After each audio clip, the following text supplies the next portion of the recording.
Hello everyone and welcome back to Kent's Counterpoint, an author's blog. I'm Kent Anderson, author, journalist and video blogger, and also a politician here in Norway for like 20 years, so I know politics. Today we're going to talk about the climate policy as an international money mill. And what is a money mill? Well, this money mill grows larger and larger every year, and it sort of pumps out billions of public dollars and money to everyone who's around and who wants public money for saving the climate. And most dangerous, this money mill has no brakes. It has no control. It just spins faster and faster, pumps out more and more of your money because everyone in the loop wants it to spin faster and make them more money, so they harvest. And all this is based on climate policy.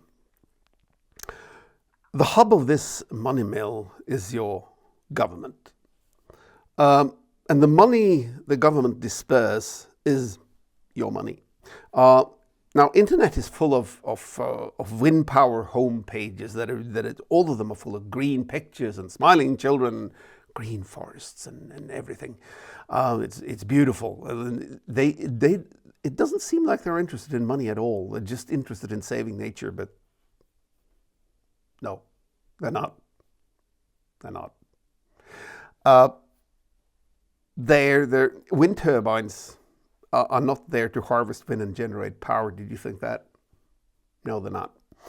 They're there for harvesting money and generate profit, right? Okay, public money. So you can't believe everything you've been told. Now, this episode is not about the climate crisis, okay? And climate science. It's not. It's about climate solutions. You know, everything we do to cut CO2 and reach the climate goals, which is very, very important, and all the things we build and are built by private companies like wind turbines and solar panels and hydrogen plants and everything like that. Now, the government, they fund the climate science. That is the basis of climate policy, which again has created a need for this energy transition. We need to get rid of coal and gas and all that dirty fossil fuels, and we're going to transition over to power from wind and solar. And that transition is based on this abandoning of these fossil fuels and make future society where all energy is coming from so-called renewables. Wind and solar powers with batteries and hydrogen and ammonia as sort of like energy storage, right? That's the plan. Now, wind power was outcompeted by fossil fuel during the 1700s because it's not very reliable. It only works when the wind blows correctly. But in California in 1981, wind power was sort of reinvented by private companies that wanted to earn money and make the government pay them money for putting up wind turbines. Yeah, that was in 1981, and it was called the California Wind Rush, not the Gold Rush, but the Wind Rush. And the reason it was called the Wind Rush was because everyone rushed to get tax credits and public money to put up the windmills. And over 17,000 windmills was built in California. This wind rush, it lasted from 1981 to 1985, where everything collapsed and, the wind turbines stood there rusting. So it was a tax credit frenzy, you say. But although the windmills get bigger and more advanced nowadays, much more advanced, it really doesn't blow any more than it did in 1650. You get the same problem as they had in 1650 because you only could grind flour and grain when the windmill turned, and that was, dependent on the wind, and so was all the ships. So, fossil fuels actually revolutionized the society because then you could have energy 24/7. That's very, very important. So And the problem about transition over to wind power, like here in Europe, or like in winter, polar high pressure systems just they park over Europe, makes it very, very cold, and there's no wind.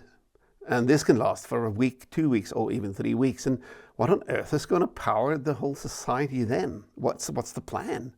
Because the solar panels, there's snow on them, and the windmills doesn't turn, so where do we get the power? And the climate industry doesn't really have a good answer to that. They say, oh, we're going to fix it with hydrogen and batteries. But if you use a calculator and some math, you find that that's not possible. It's just, it won't work, right? So wind and solar are actually, this is a strange claim for me, because wind power and solar power is actually producing energy shortage. And everyone says, oh, there's no wind shortage, you just build more of them, and there's a lot of power to everyone. This is excess of power. There's going to be power for everything and everyone.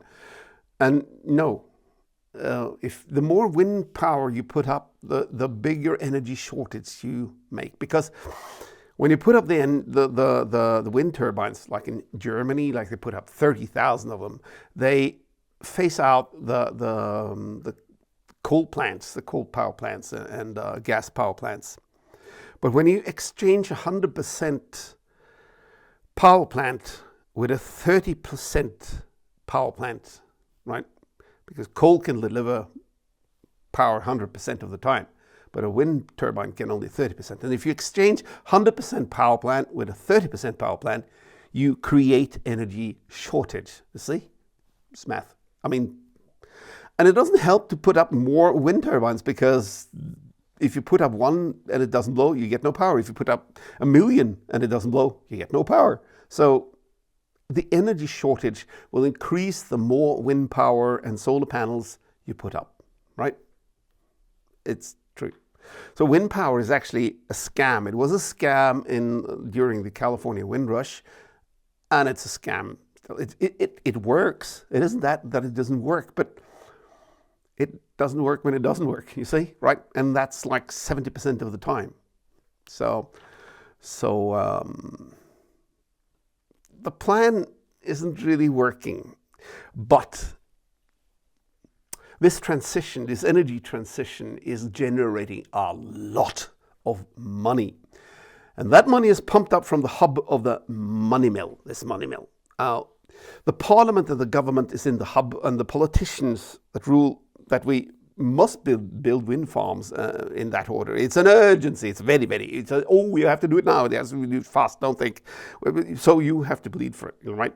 Oh, it's for your own good. Oh, the future climate change will make you suffer and die, and everyone will die, they say.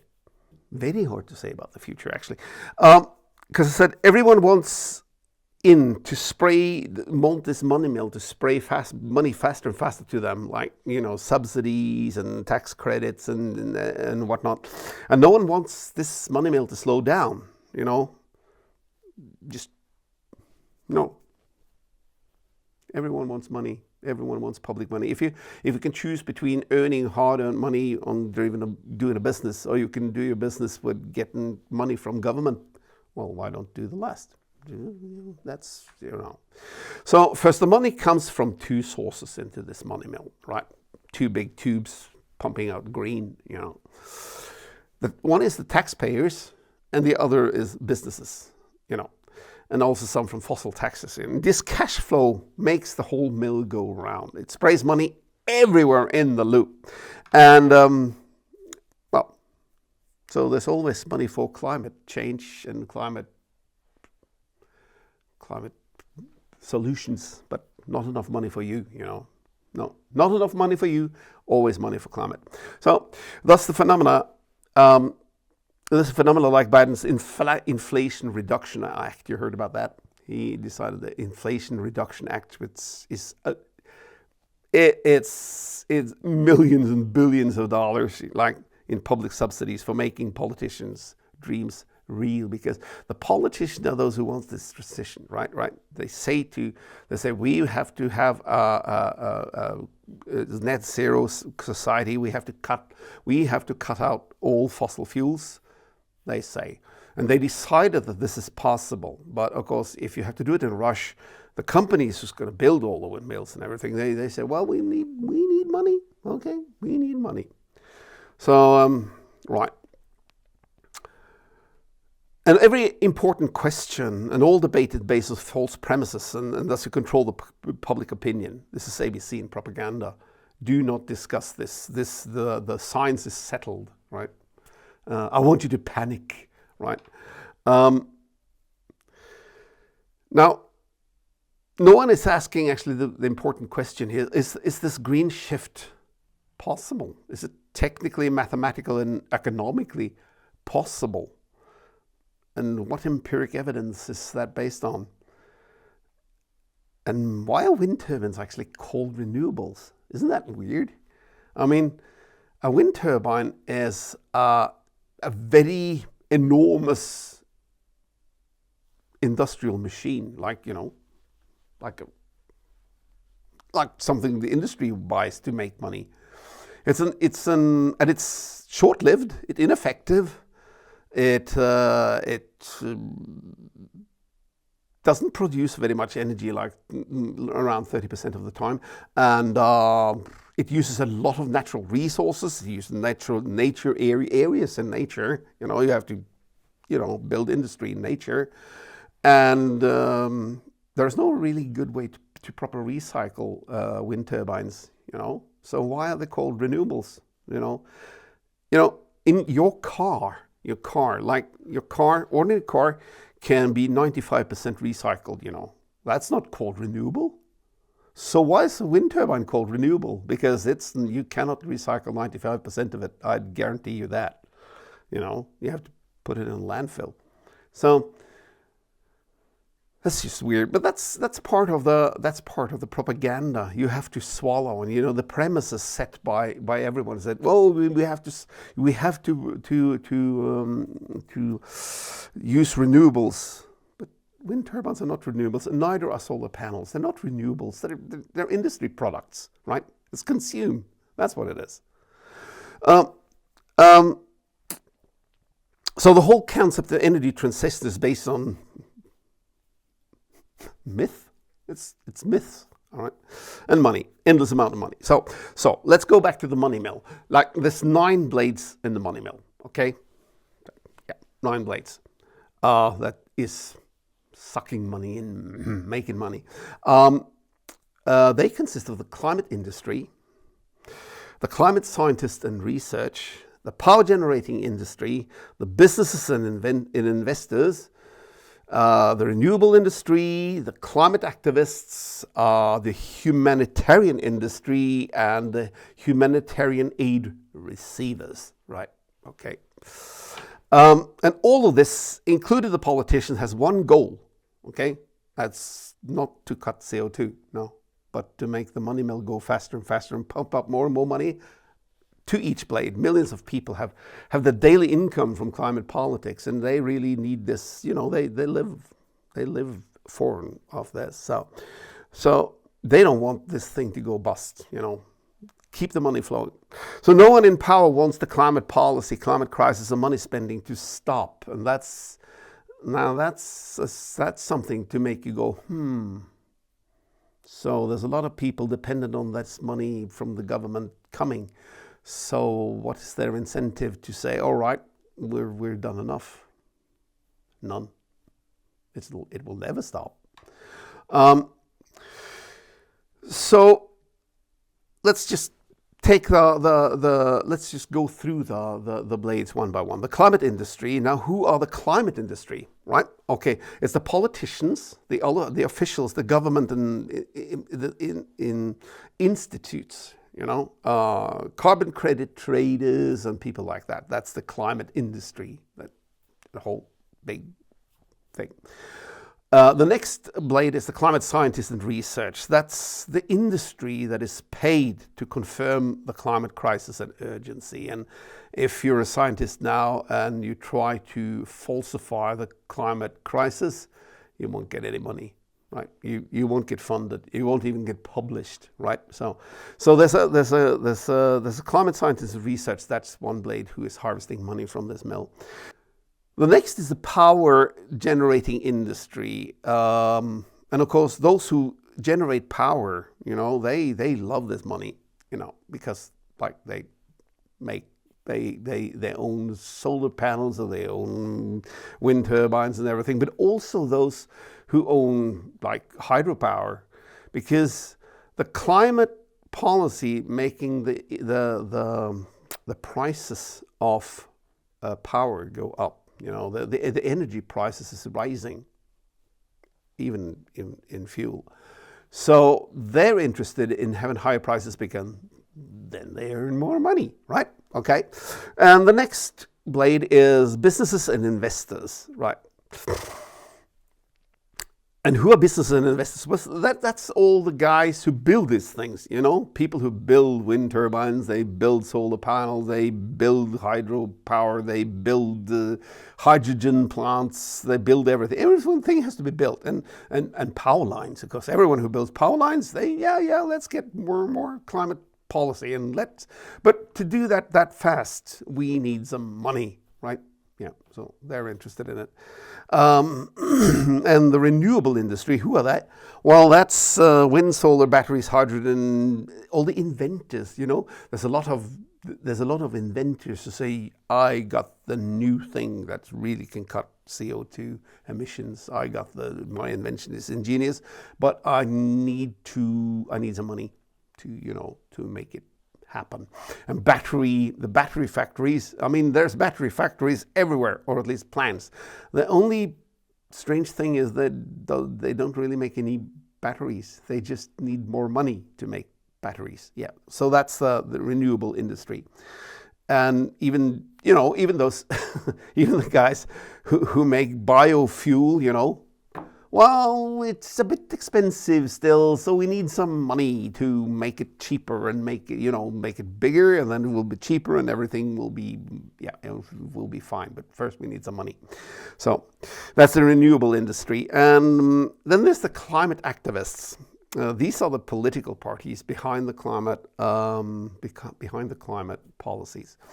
And also the NGOs and the activists like Greta Thunberg or the World Wildlife Fund and everyone who wants, the nature. We have to preserve the nature by building wind farms in it or making big mines for cobalt. I don't understand the logic of it, but they do, obviously.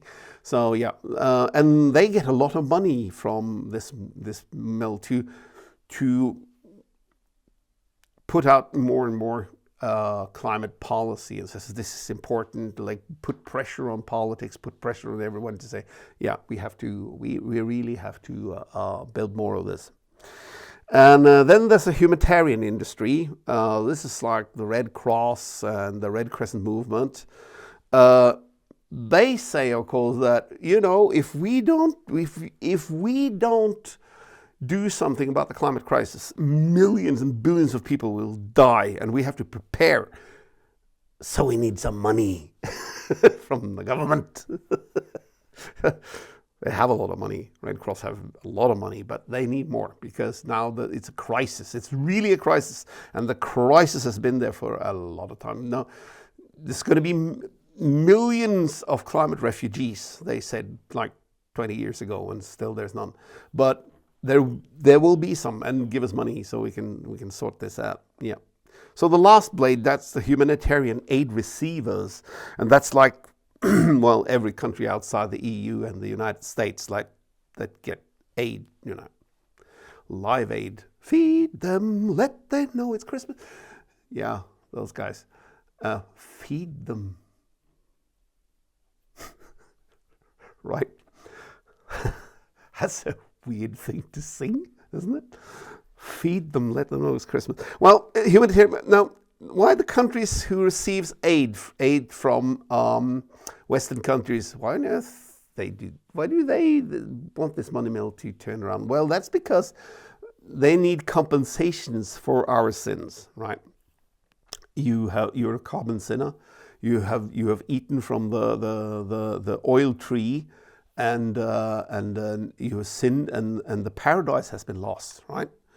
And now everything is going to hell, and the only thing to fix this is actually to revoke the oil devil and turn you back to it, and go for a new green paradise, right?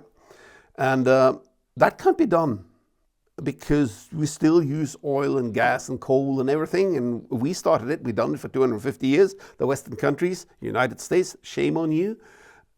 So now the climate is destroyed, right?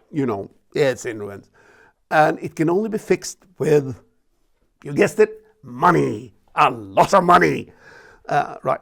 So they get aid, but if the climate crisis gets even bigger, now they got to get even more money. That's double aid, and some aid money is good, but double aid money is twice as good, right? It's double good. Double plus good it is, right? So that's the nine blades in this money mill, and this actually it's everywhere. It's everyone and everywhere. It is. Just see how big it is. It's so big that it's unstoppable. And this money mill has been churning out public money to people who will solve the climate crisis for like 30 or 40 years, right? And it's getting bigger and bigger, and it rolls on faster and faster, right? It rotates faster and faster, and it's overwhelming everything. And since no climate goal will ever be met, because it's impossible. It is impossible. It is. I mean, yeah, it is impossible. You do the math. It can go on forever. And the funny thing is that, they tried wind turbines, they tried solar panels. There's nothing new about this. They tried it, and they build more and more, and they use more and more money on it. But it isn't actually helping, is it? Because during COP28 now, which goes on down in the oil countries in Emirates, there has never been a bigger production of CO2. I mean, the CO2 emissions are increasing, and there's a new record now. So everything that's been done is in vain. But for those who earn money from the money mill, that doesn't matter, right? Because that just means that the climate crisis is increasing, and we have to do more and more, which means that the governments, like you and my government, have to pump up more and more money to make this transition happen. And that can't happen because it's never been possible. You can't exchange fossil fuels and fossil hydrocarbons as an industry resource. You can't replace it with power. It's impossible. It's true. I mean, listen, you can make a mobile phone of oil, right? But you can't make it of power, electricity. You can't make anything of electricity. You can't make a car of electricity. You can't make anything of electricity. You can make things work. But oil isn't only an energy resource. It's actually the most important industrial resource there is to make everything, and not at least the artificial fertilizer, right? Yeah, and without fertilizer, there's no crops, and without no crops, there's no food, and without no food, what happens, right? So when people are walking around saying just stop oil, they don't know what they're talking about. They're idiots, right? They're just idiots, Do the math. So the another word for this phenomenon, right? This money mill, and it's called a financial bubble economy, right? And the climate bubble is the biggest bubble economy in history. I mean, 2008 will be a soap bubble versus Hiroshima, for what is coming, because the climate politics is everywhere. It's omnipresent, and it controls everything, right? But it's not about cutting CO2. It's about money. Look to COP28. So that's the money mill. This is just for making you understand how enormously big this is. It's everywhere. It's everything. And it eats up public money faster than you can say I need to go to hospital. It's horrible, right? And it's a waste, because all the money will just disperse and end up in nothing. And I can guarantee you there will be no energy transition. There will be no net zero. It won't happen, right?